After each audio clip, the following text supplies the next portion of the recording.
right, greetings everyone. We are live once again. I'm excited about today's podcast. We have Paul Aase and Amanda Johnson with Celebration Village Peachtree. So let me bring Paul and Amanda in. How you guys doing today? Doing great. Doing good, thank you. Good. How's the weather holding out for the project? Well, so far so good. I'm glad we didn't start this week. Exactly.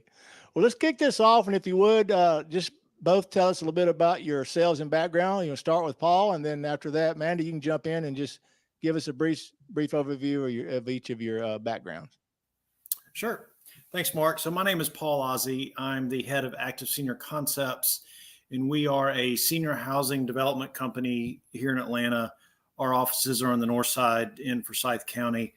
I've been in commercial real estate for over 30 years now. Started off as an appraiser, then got into transactions, and have been doing development for over 20 years. That long in commercial real estate, you've seen all sorts of ups and downs and back and forth. What about you, Amanda? Tell me a little bit about yourself. Okay, so I'm Amanda Johnson. I'm the director of sales with Celebration Village Peachtree. We have a Sharpsburg address, but our sales center is in Peachtree City. And as far as my background, I've been in the senior industry for over 17 years. So it's been a great experience. So you've been with several other different communities as well? Not several, but yes, I've been with a few over the 17 years. Yes, helping them grow. And Paul, doesn't Celebration Village have other locations? We do. We have a location in Cobb County. We have one in Forsyth County. And then we have 3 in our project pipeline, including Peachtree City, Athens, and Snellville. Also, there's 2 other ones that's in the works. That's right. That's right. Good gracious, man. That's pretty incredible. Because I'm gonna tell you, when Amanda sent the video that you guys have put together for the one coming in Peachtree, I was blown away. I had a hard time trying to decide, was that a real scene or was that AI generated? Because you did a phenomenal job with the presentation. So that makes me real curious. So what led you to the senior housing with you being in commercial real estate, and when did you transition into the senior housing, and how did that start out? Size of the projects which led up to the ones you're doing today? Sure. So, like I said, I've been in real estate for a long time and got to experience the great financial crisis, as they call it, firsthand with another company that we were specializing in retail and office development. Had a challenging go of it, but made it through, and really had to kind of start over with what we wanted to do. Through that process, I was doing some different sales things on the brokerage side, and a few people had come up to me and asked me about sites I had for senior housing, and I didn't know what it was. And so I started to learn about it just from what they were telling me and the demographic wave and all the stuff that we've been hearing about. And then I went and got myself educated on it. And as I was deciding to reinvent myself in the development world, I knew that's what I wanted to do. I met my then partner, and he had this great new concept for what senior housing could be. And we decided to join forces, and that's how I got into the business. Okay. Amanda, so your role, explain a little bit more about your role, what you're doing, and what's your day in and day out activities while things are being built out. A lot. Well, just getting us out there, meeting lots of people, being part of the community. But my role is just raising awareness that we're coming. So we were hot to trot a couple of years ago. Some things happened, and even I heard about Celebration Village at that time, and I was like, oh my gosh, it's, the Disneyland for adults. I've got to check this out when they come. And then it kind of fizzled out a little bit. Like Paul said, there were challenges. So when everything was a go, I jumped on board, and I'm so grateful that they have me, would have me. It's such a great opportunity because there is nothing like this project. There is nothing like it. This concept is totally different than anything that I've ever experienced in the 17 years that I've been in the industry. Yeah. So, Well, I think it goes without saying. I think we all, can agree that just all the things that we've been through in life these past few years, how COVID, of course, came along and just wreaked havoc across so many professions and so many industries. And one of the things, just sharing a personal reflection, and I think we all, as we're all human, so we're going to have these thoughts that cross our mind to where the senior industry, as we preaching to the choir, is massive. And it's such an underserved arena to where there's kind of a crisis coming because there's 10,000 people a day turning 65, 15,000 turning 75, and from just all walks of life. So when I saw the video of what's coming, you sit there and you get excited because it's so phenomenal. And like my parents could afford something like that. And of course they want to stay home as long as they actually want, hope that they can live out the rest of their days at their home. But the contrast side of that is when you come across the people that are just on the other side of the spectrum, and you're looking at these wonderful communities, and then there's the people that don't even have any money to go anywhere, and that's just a disheartening thing to kind of see how different things are. But it is what it is, right? And we all just have to do the best we can to help people along the process, regardless of what stage they're at. But tell me what led you to getting into development, even though you was in commercial real estate. Was it always on the development side, or did you transition into that?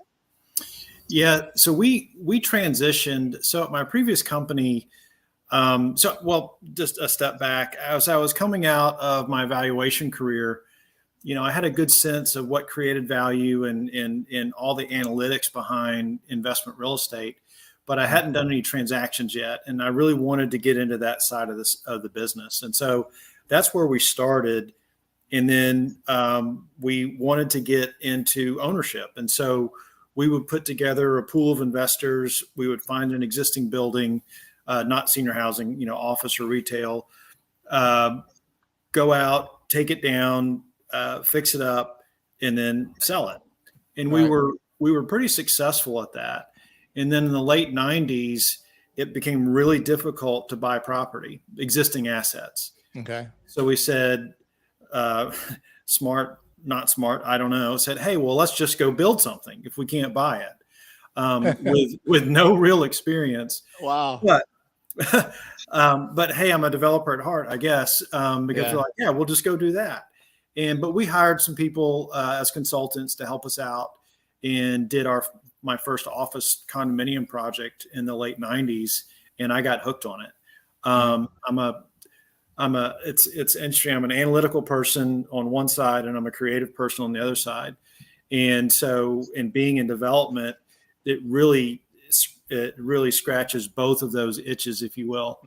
And so I fell in love with the process. It's hard. It's tedious. There's thousands of details that you have to deal with.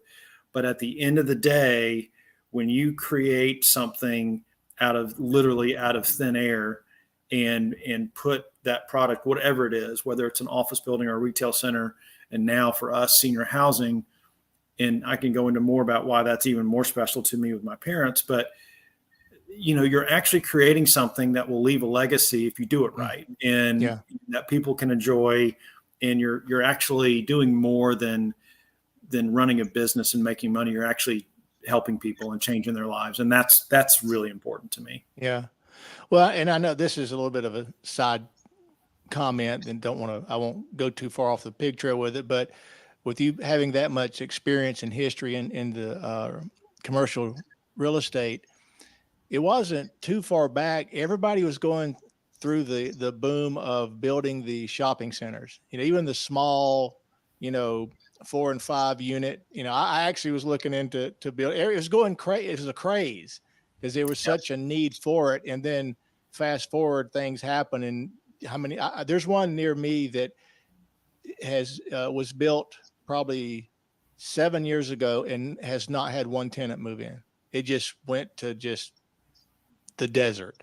Right. So with that, getting back into what you guys are doing, I think it's, and I know it's very stressful. If it was easy, everybody would do it, right? But I think what I want to kind of highlight is what sets your projects apart from the others. What sets you apart from some of the, I would say, smaller assisted living communities that are out there? Amanda, do you want to take that one, or you want me to start? I just have one thing to say. Honestly, I always think about this. Most communities have three neighborhoods. That's where they can cater to 3 different needs. We have six. So wow. Okay. So to me, there's not one person that we cannot help or that we could not attract, because we have 6 different ways of living. So whether if you come in at a bungalow, and then you can end up in assisted living or memory care in the future, it's an age-in-place resort community, but we have 6 neighborhoods to cater to each one's needs. So to me, if that you don't mind, kind of go over those, like from 1 to 6. What are those? Okay, so we have the bungalows, which are the buy-in houses. We have the cottages, which are the rentals. Beautiful. You need to go to our website and look at them. Then we have our independent living villas, which are apartments. And then we have our assisted living and our concierge living and our memory care. So 6 different neighborhoods to target anyone's needs. I think that that's so important. But Paul, I just want to say too, the concept that they came up with has been so successful, and there's nothing like it. It's a really great development. It really is, because, amazing. Like, just be open now, because I could talk my parents. I could talk my parents I could talk my parents into that one. I mean, because I just think it's. I think it's just so neat how someone can, even if it's independent living, they can start there, and if God gives them the days, they can. Well, hopefully, they don't have to go to memory care. But you know what I mean? It's there, available, and I think that. And if you don't mind, touch on, I think this is kind of important little thing to highlight, touch on someone that starts out with independent living, and if they get a bungalow, how that in their investment works to where if they need to move out from a bungalow into more of assisted care, how they can transfer the investment over into that arena.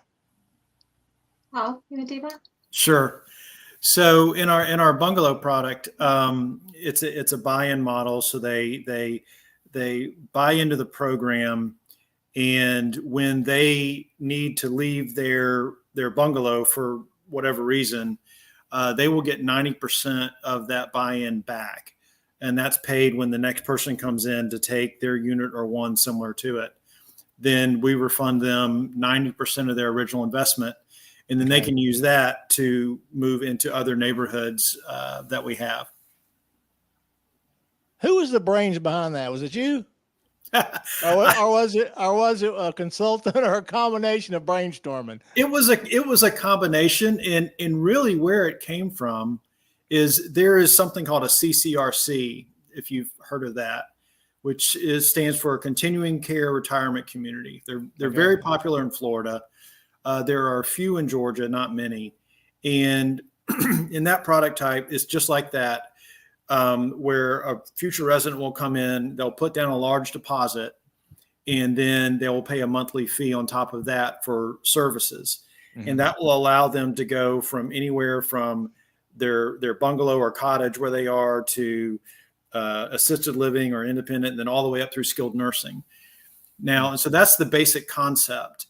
And we don't do skilled nursing. Don't want to go near that product type. It's a very specialized product type that deals with government reimbursement. But we liked the idea because in our current project, in one of our current projects in Forsyth County, we did a pure for sale product in our bungalows, and that worked out pretty well. But as we learned more about this product type, really in our Athens campus, because that's all you can do in Oconee County, we realized how popular that model would be. And because like we said, the resident, yes, they have to put down the deposit, but then they get most of it back when they leave, or a lot of residents will use that for estate planning, so that if they should pass away in the community, then their estate would get that money back. So it's gaining some popularity, and the bungalows are the only product that we do that with. Everything else is the traditional, just pure rental model.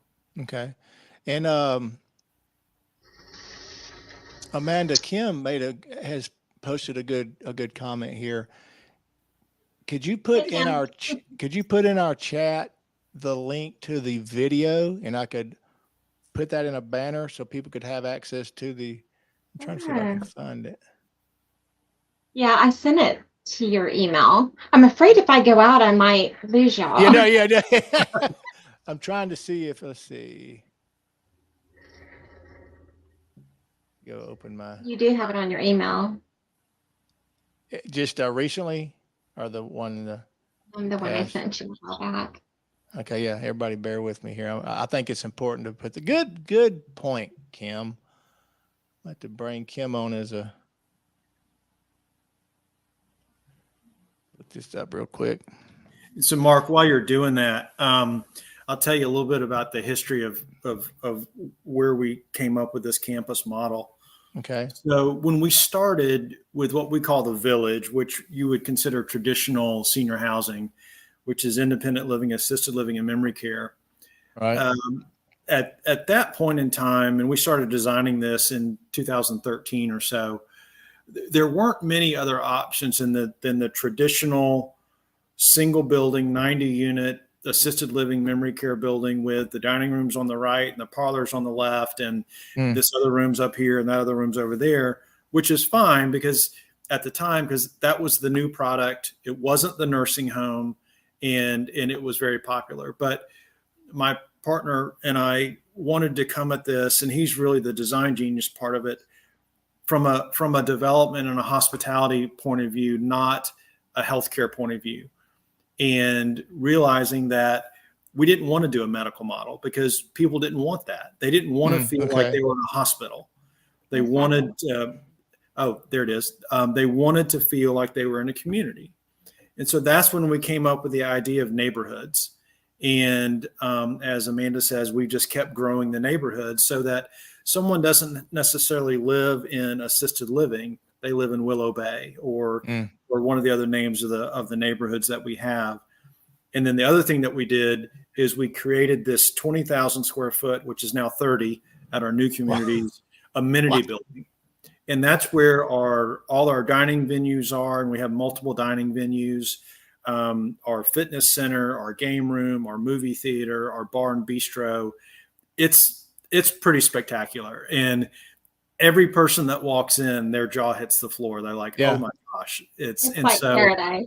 Well, anybody that comes across this and just take this link address and type it in, it is spectacular. And I'm not just saying that because you two are on here. I've been talking about it. Just like have anybody seen what's coming in Peachtree City? It is just mind blowing, So I know you guys, are looking forward to it. And I want to say this on both of your behalf, just from someone from the outside looking in. And I know people get excited and all, but I've been self-employed my whole life. It's just be patient. Things happen that you guys have no control over.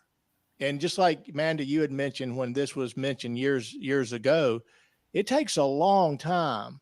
There's a lot of moving parts. There's political stuff that has to go on. There's land issues and all that stuff. So hats off to you guys for just having the fortitude to just move forward and do what you're doing and bring what you're bringing to the market. Because now I do have to challenge you, Paul. I told Amanda, I've got 21 chickens.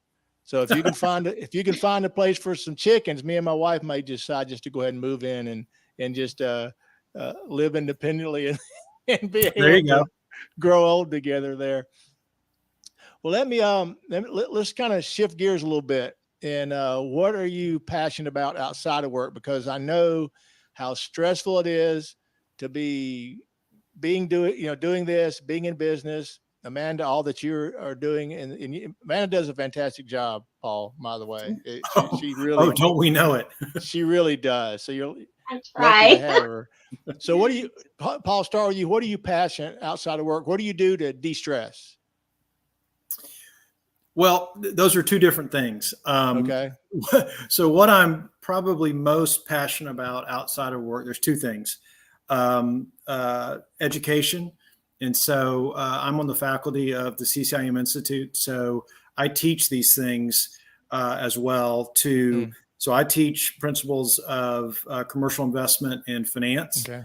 And that's one of my passions. And the other is music. So I'm a singer as well. So I think that's where the artistic side comes in. Yeah. And so both of those things I am definitely passionate about. It, not necessarily de-stressing because as I'm preparing for a class and so forth, it's pretty stressful. But on the music side, the neat thing about it is if I'm in a rehearsal, you can't think about anything else except exactly what you're doing. And so for those 2 hours, I am dialed in on that. And I'm not thinking about,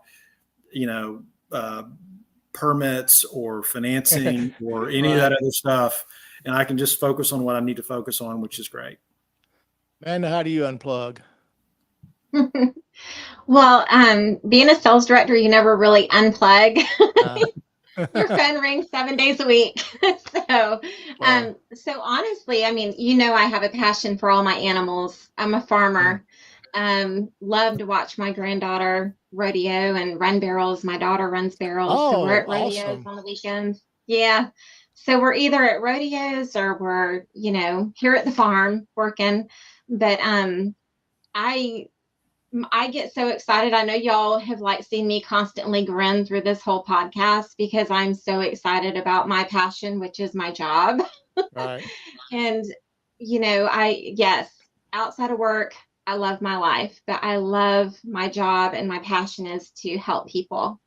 So, I'm telling you, you're either born with that trait or not. To have someone that is passionate about their job, man, Paul, that's good to hear. That's incredible. All right, now I'm going to spin off a little bit here, and I always like to get a little bit personable, meaning I think it's important that people get to see all sides of us, not wanting to put anybody on the spot. But I've shared with many times, not even Amanda, that, my mom and dad are 91 and 92, and we're in the middle of caretaking for them as we speak. Jeff Waddy, who has been my best friend for over 40 years, he had to place his mom. He works with me. And he had to place his mom, and she went into memory care, and she recently has just passed. So his journey has, ended there, but the memories and the experiences don't. So, Paul, if you don't mind, to start with you, what experiences do you have with your family that you would be comfortable with sharing that may help others that are going through it or possibly going through it if they came across this and could hear some words from you? Sure, absolutely. And so I grew up in Florida, in Tallahassee, which is North Florida, and I had been up in Atlanta for a long time, since 1990. And my brother lives overseas, and my parents lived in a house, and this was in 2009. And there's and Amanda will know this too. There's always an incident, is what typically direct someone to assisted living or memory care. There's always an incident. And so we had our incident.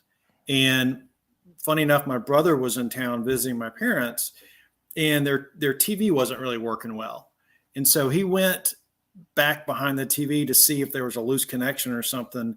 And there were literally scorch marks up the back of the TV and on the wall. And it was full of dust and everything because they couldn't get back there and clean anything. Right. There was someone that came in, and kind of helped them a couple times a week. and the food in the refrigerator was not what you would want your parents to be eating. And my brother just finally said, you know what? That's it.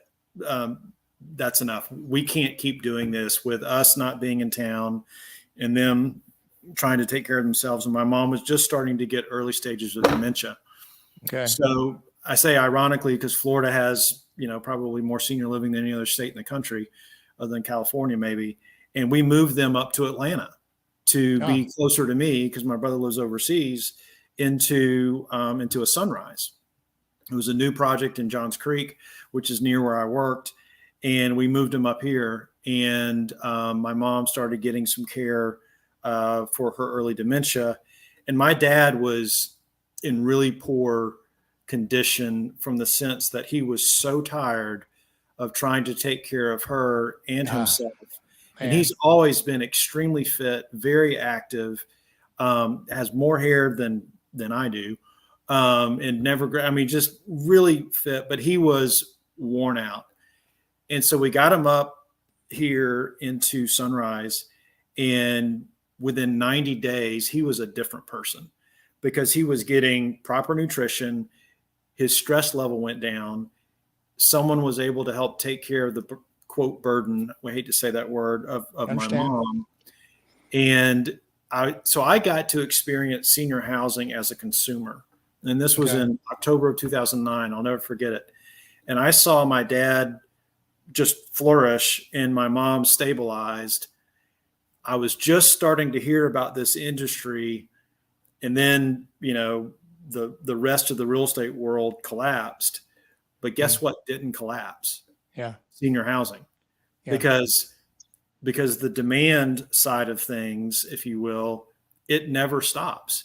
It doesn't care. As you said, 10,000 turned 65, and now we're in the baby boomers are at 75. It doesn't matter what the economy is doing, what interest rates are doing, what inflation is doing. They need somewhere to go. And so I experienced that as a consumer. And from that point on, I said, if I'm going to be in real estate, this is where I want to be from a business perspective, because there's no other asset class that's out there where you can, it's a fact of where your customers are coming from and how many of them there are. You can't dispute it.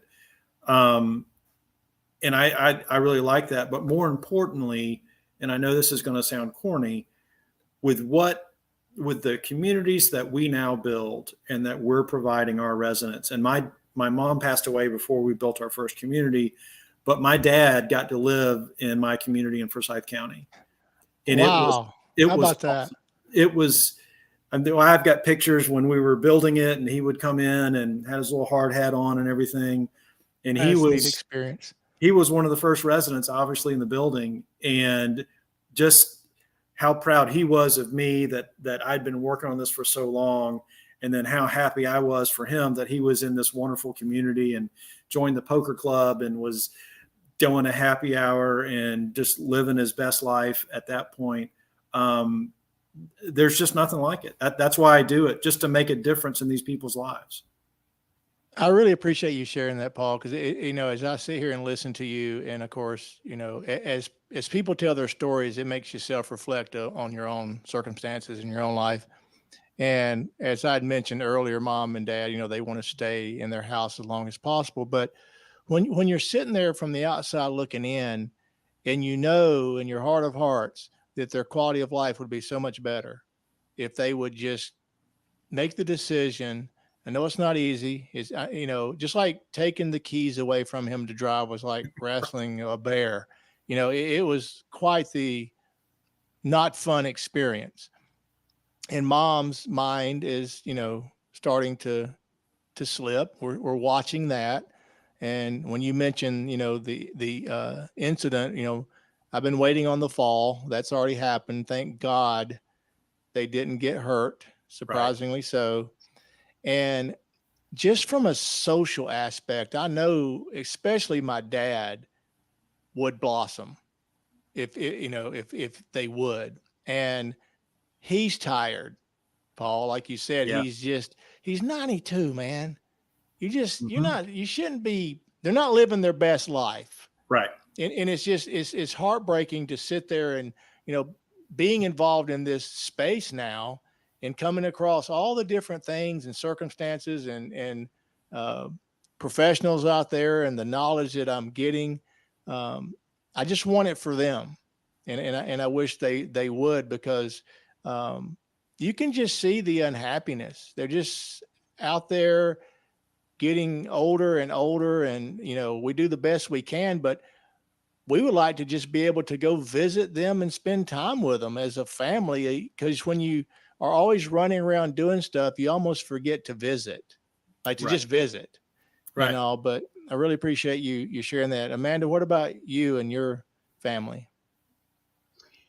So I actually got into this from my grandmother. I used to get phone calls all the time from my mom concerned about grandma. She's not answering the phone. So we finally had our last straw when I went to the house. Grandma was living with my mom at that time. This is about 20 years ago. And I walked in, and it's mid-afternoon. She's in her pajamas eating Tootsie Rolls. She's diabetic. That's all she's ate all day. And I'm like, Grandma, her hair is falling out. She just malnourished. And Mom was like, what do I do? I cannot make her get up. I cannot make her eat, And I said, well, I don't know a whole lot about it, but we're going to have to find an assisted living. So this was before I got in the industry.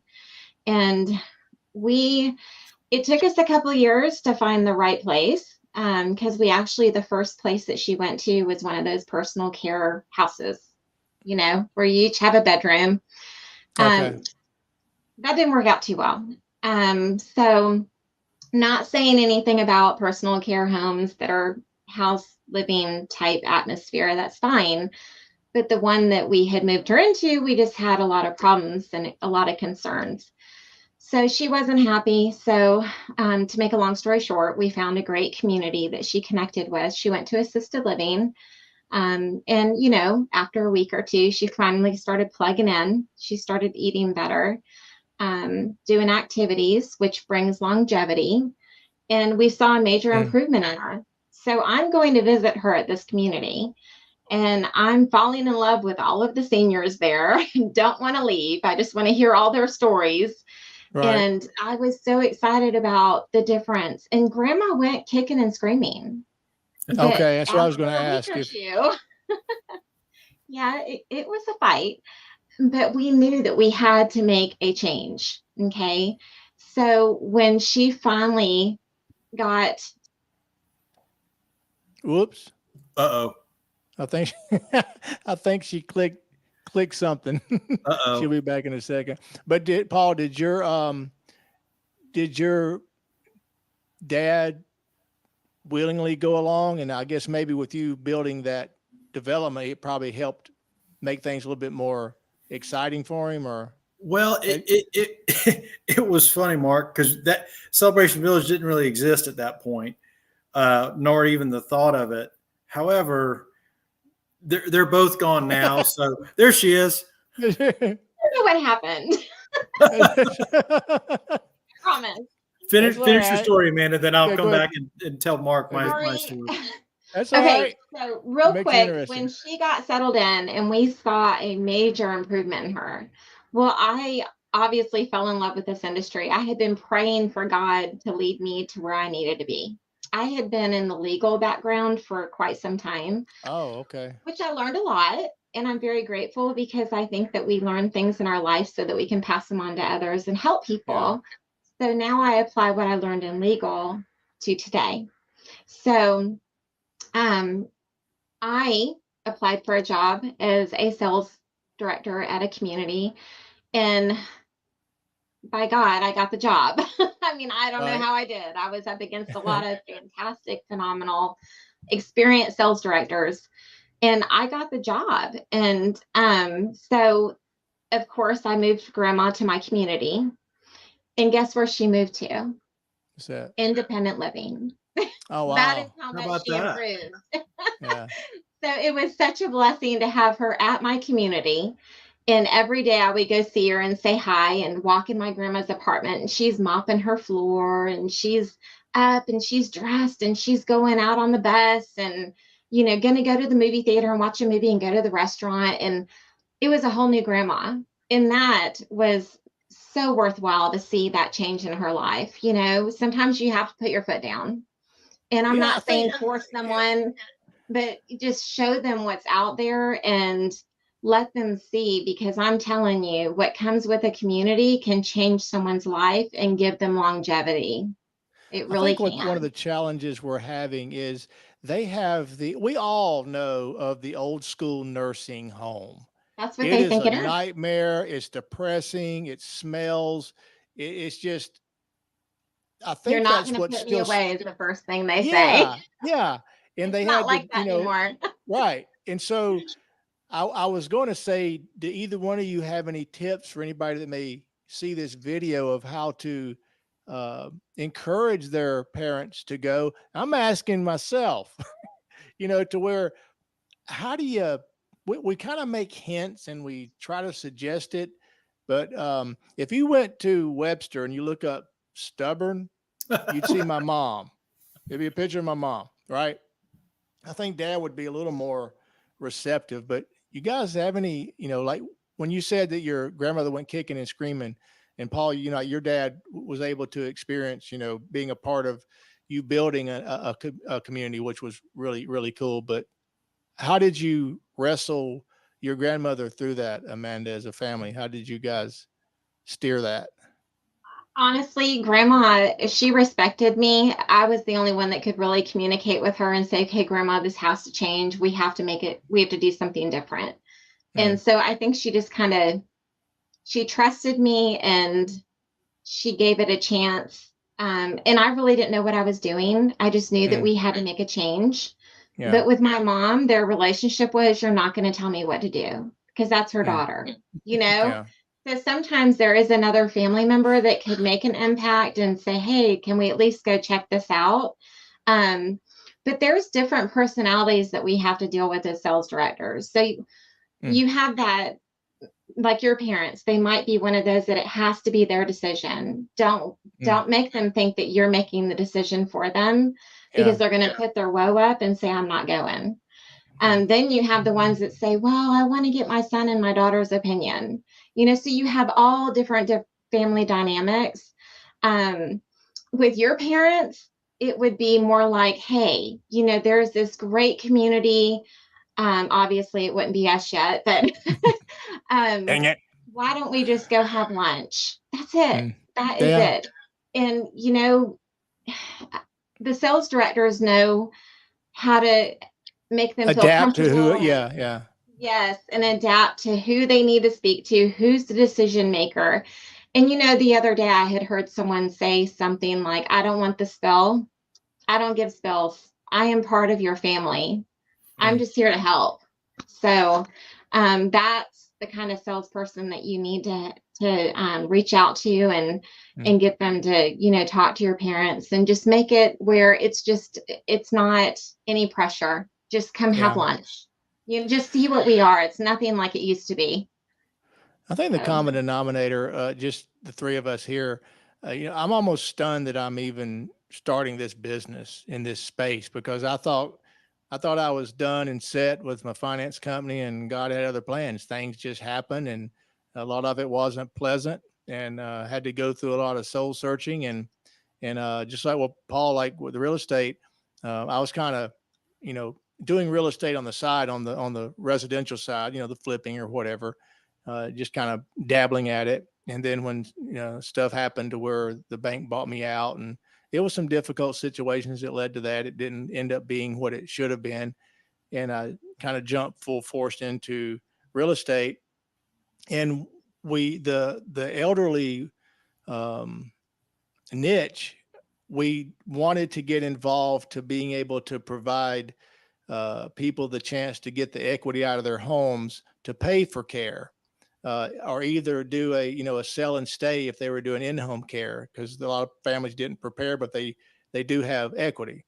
But we quickly found out, especially with the market turn, that we were not able to make the impact that we wanted, because we truly was benevolent first. We wanted to put people and families first before money. And the way the market was, us as investors wasn't able to make the impact that we thought. So the families could get more money just by listing it. Especially when we went through the bidding war, you could accidentally get more for your house just because of the interest in the housing.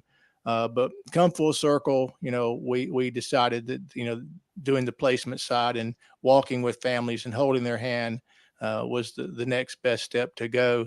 But I think the common denominator is, if God gives us all the days to live, everybody's going to face this with their family. If nothing happens and takes them away early, everybody's going to experience it. And it's something that, appreciate the two of you sharing your personal stories so people can see the sides of us that we're all just, but we're all just people too. And we know from our heart what it's like, and the passion behind you, Amanda, loving your job. That's why. And Paul, with your background, your experience, and you being led to be in this space, there's a passion and a reason behind it other than just being real estate. It's making a difference. It's creating a legacy. It's giving the chance for families to live their best life yet, really, because we all work hard. We all bust our tails.